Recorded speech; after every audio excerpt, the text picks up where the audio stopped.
when the global economy is uncertain, you need to really focus on the foundations. And fortunately, we're in an environment where technology is changing faster than ever, and there's so much opportunity with innovation in technology. And so that's where we should, as an industry, be focused. As WIT marks its 20th year in 2025, we turn the spotlight on our community to tell their stories and share their views on the evolution of online travel and technology. Conversations on Turning 20 is the collective story of WIT. As a Chinese saying goes, 以古为鉴,可以知兴替. By using history as a mirror, one can understand the rise and fall of things.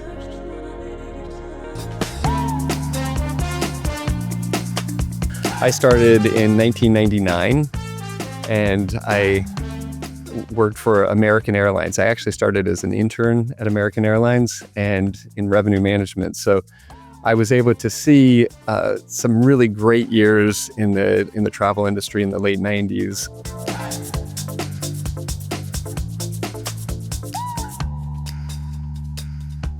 I was in a really interesting part of American Airlines. I was in revenue management, but I did internet pricing. And so I was able to see the big online travel agencies and some of the technology companies that were really emerging at that time to be major players in the industry, and work closely with Orbitz and Travelocity and Priceline and, of course, Expedia. And I really enjoyed that engagement. I found actually that the people at these OTAs were actually they were technology forward and really thinking about how tech was going to transform the industry, but also could speak revenue management and talked about how this new mode of buying travel would transform not just the technology, but the way people engage with our product and the way we priced. And so I really thought a lot about that. I worked on an email weekend deal promotion email that was called Net Savers. And everything was really focused around email and the sites. And then I went to Expedia in 2005, and I found like there was so much excitement built on the site, so that people would come in and they would be engaged with the content. And I thought that was really one of the key aspects of that early online travel. It was aggregation and it made booking easy. But if you look at the content now, sites were really fun. Whereas now it's a little bit more standard, corporate, focused on conversion and transactions. And I can say at Expedia, we're trying to make sure that we are also fun, but a lot of growth and excitement in those early days.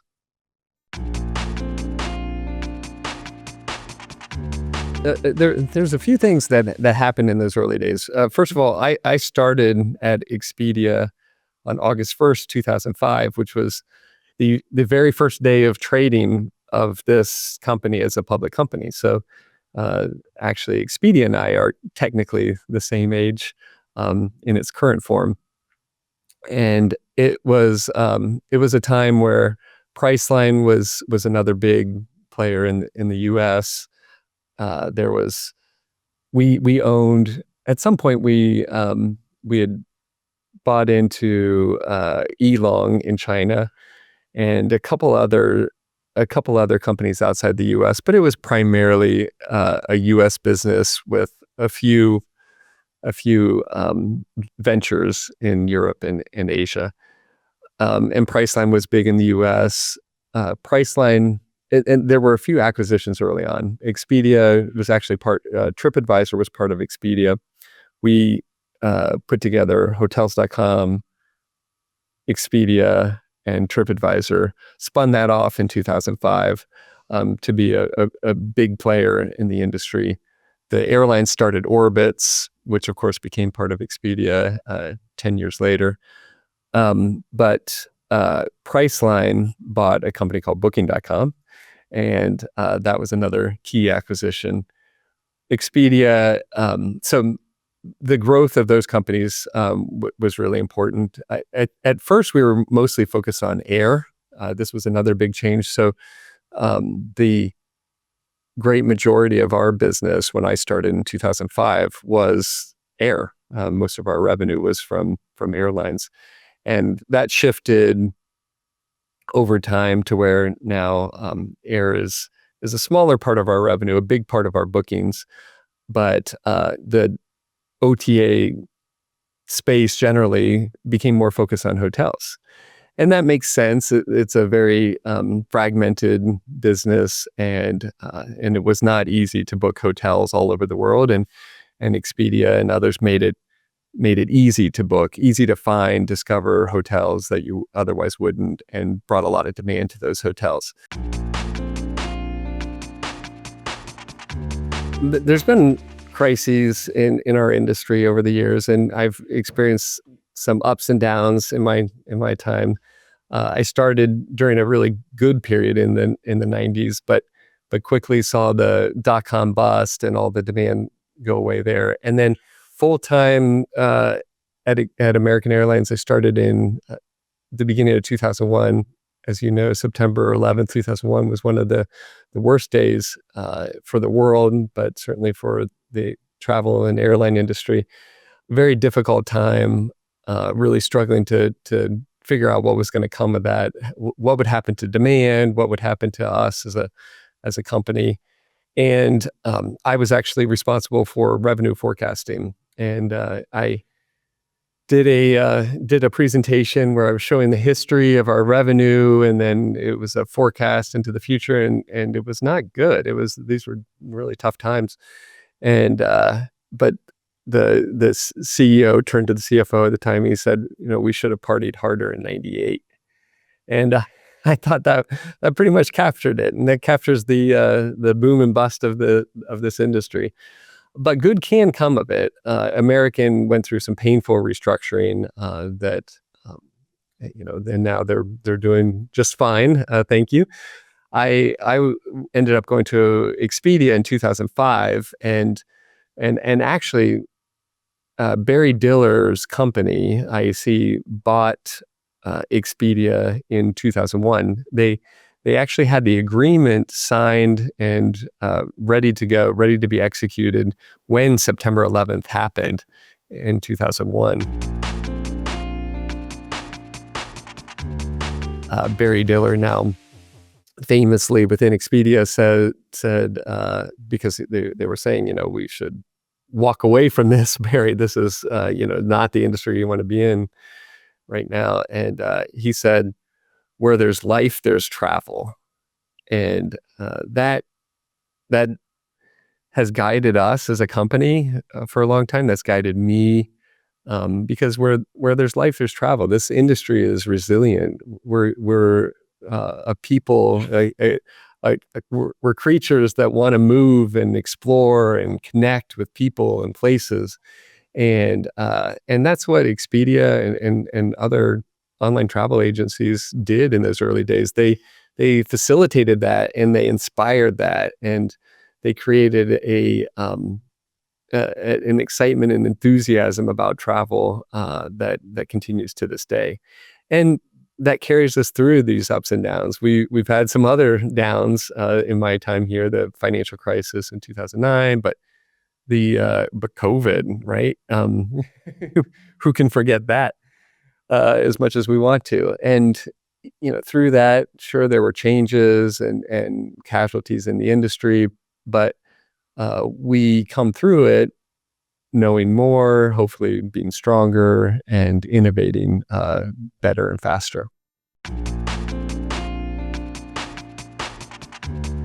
Online travel is an ecosystem, a marketplace, and the successful companies are those that figure out what role they play in this marketplace. And at Expedia Group, we've been lucky enough to create a massive marketplace ourselves. And so we have scale of supply, we have scale of demand, and we bring those together with technology. And that's our business. And that is pretty representative of the online travel industry as a whole. So scale does matter, but there are places for different companies in that. We have not got to this position on our own. We have really important partnerships, of course, with suppliers, but also with technology companies. We relied heavily on the GDSs over the years, and maybe a little less so today, but they're still an important partner. And we have other technology companies that have been with us along the way.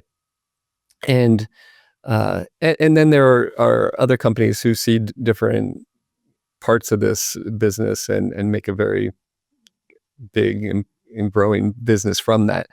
We, over the years at Expedia Group, we did acquire companies, and that has fueled our growth.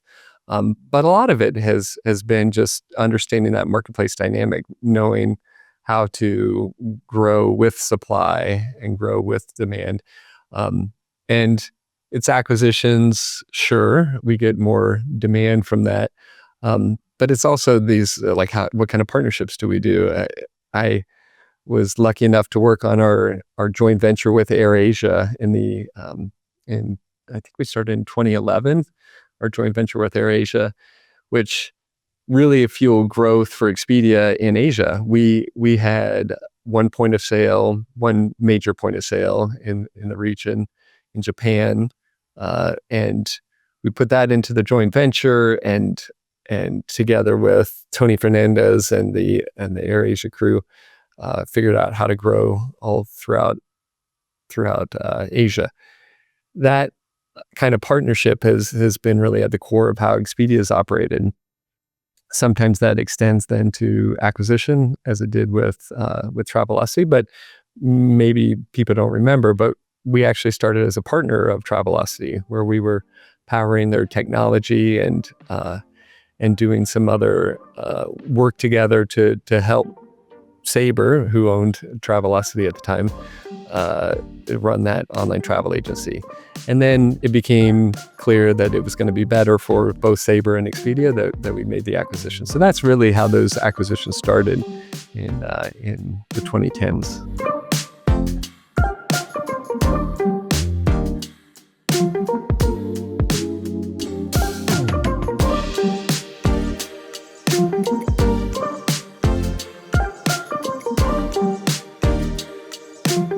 I started traveling to Asia extensively when we began the joint venture with AirAsia. So I would go regularly to Singapore. I'd travel quite a bit to Tokyo for our point of sale there, to India a couple of times. So I was traveled. I can't say I was very familiar, but I knew the region and certainly knew the opportunity.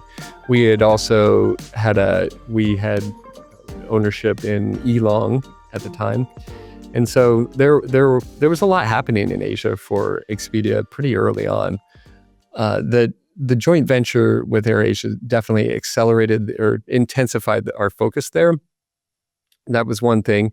And then the other thing that helped us really think a lot about Asia was Hotels.com and its growth there. We had a big headquarters for Hotels.com in Hong Kong, and the local team there was fantastic and grew fast in North Asia, and so we were familiar with Asia. It's not like we hadn't been there, but the joint venture and then some other opportunities for investments led us to decide to send one of our executives to Singapore to base out of Asia.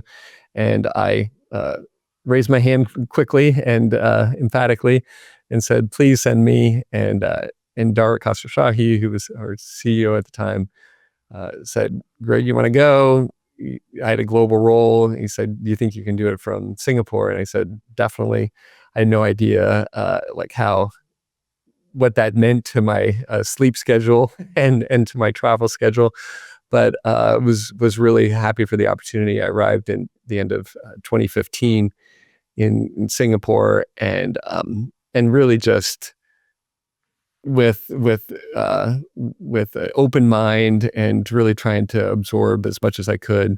Actually, one of my first meetings was with Suhoon, who interviewed me for an article at Web and Travel. And I thought I hit all of the messages and talked a lot about Expedia and all of our plans.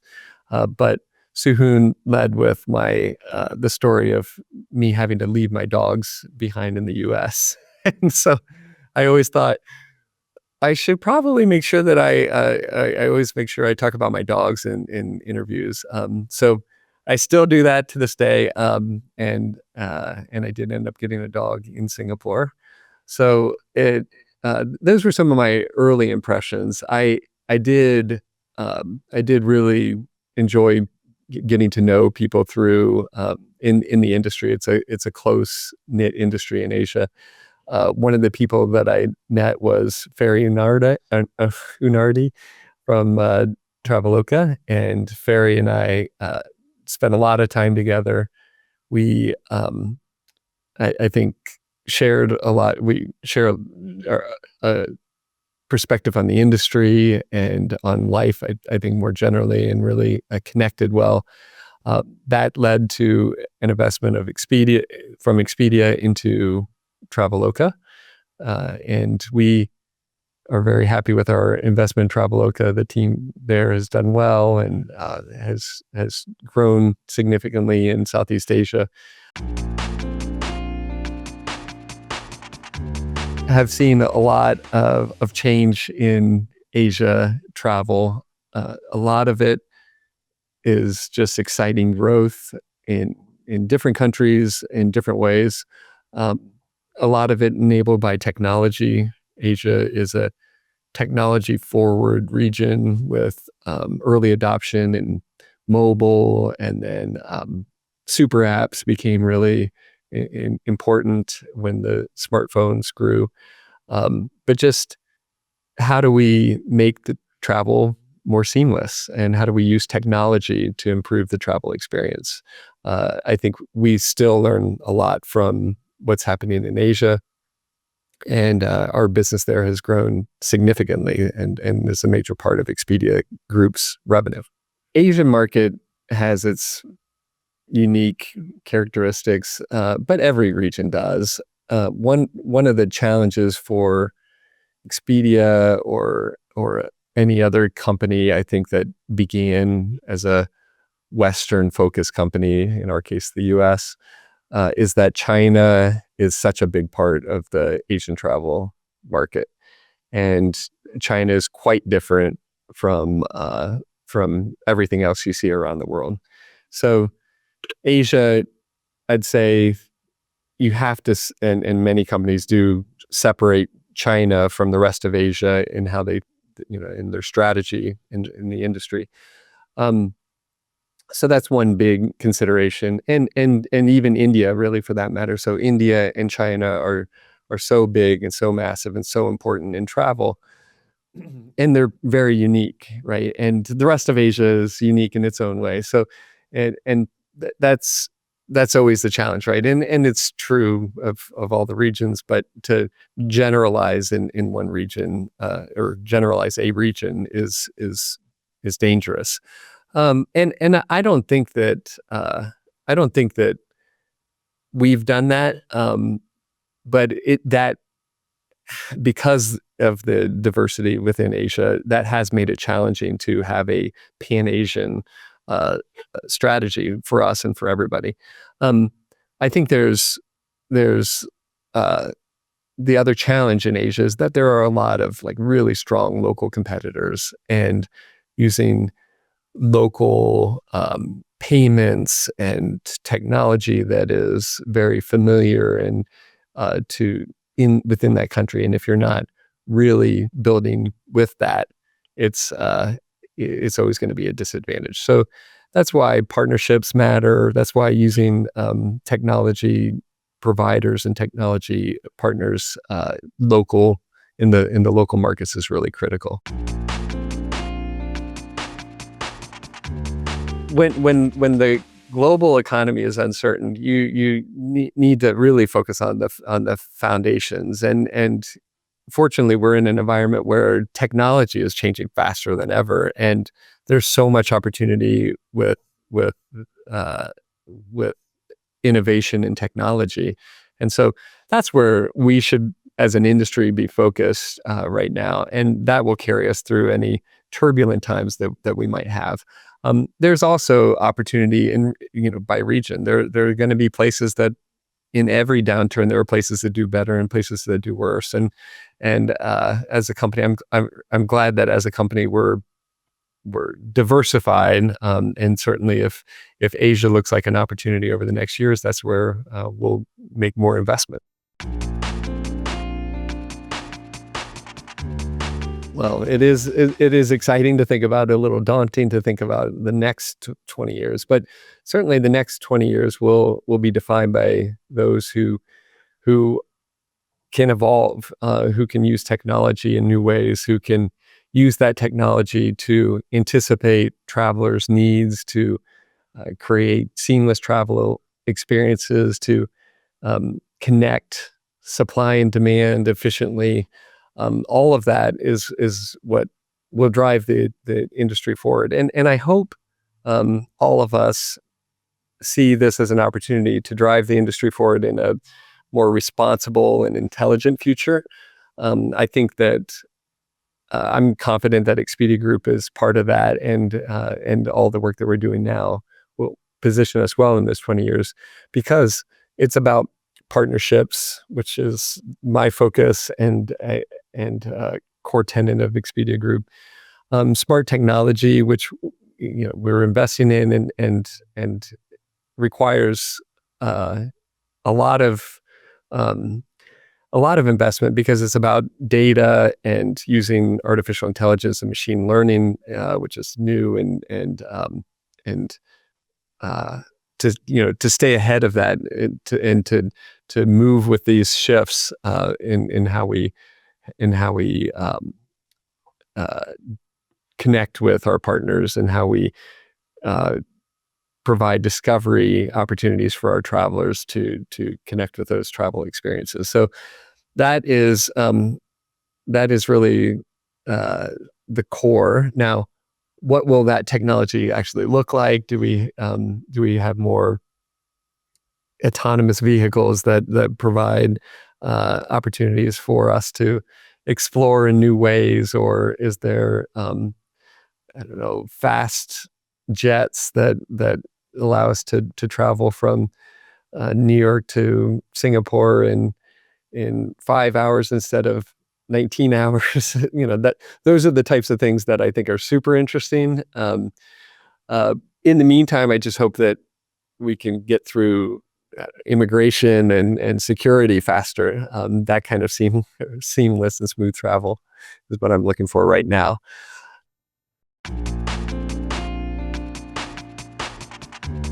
They see the world very differently than I did at that age. It's a small world to them. Part of it is technology and being connected. But if you look at their contacts, they have this thing in Snapchat. There's a map where you can see where your friends are at any time. And if you look at theirs, they're all over the world. And that's how they and their generation tends to think of things. And they are explorers, which is really exciting. They want to see, of course, they want to see the Eiffel Tower, but they want to go to, they want to hike in small places that I've never heard of. And I heard a statistic, I don't know if it's true, but we'll go with it, that 80% of travelers go to 10% of the destinations. And that will have to shift over the years, because more of us are traveling and we can't all go to the Eiffel Tower at the same time. And that's a great thing for our world and for our industry. And my kids' generation will certainly lead that. They want to pursue diverse experiences. They want to find new destinations. And as a company, we are always looking for ways to enable that to help for discovery, and that's evolving really quickly, by the way, with AI.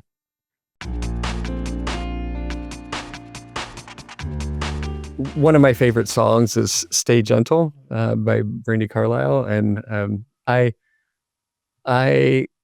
think that is a good motto for me in life, but for us in travel and industry, stay gentle in the sense that we should be curious, and we should want to understand each other. We should not be quick to judge or to form opinions based on something we might hear or read online. So open-mindedness and yeah, isn't that what our industry is all about? And that is, I think, going to be, that has been our chapter before. I think that's the next chapter. And yeah, I want to lead with that. And as a company, I want to make sure that that's how we operate. So stay gentle.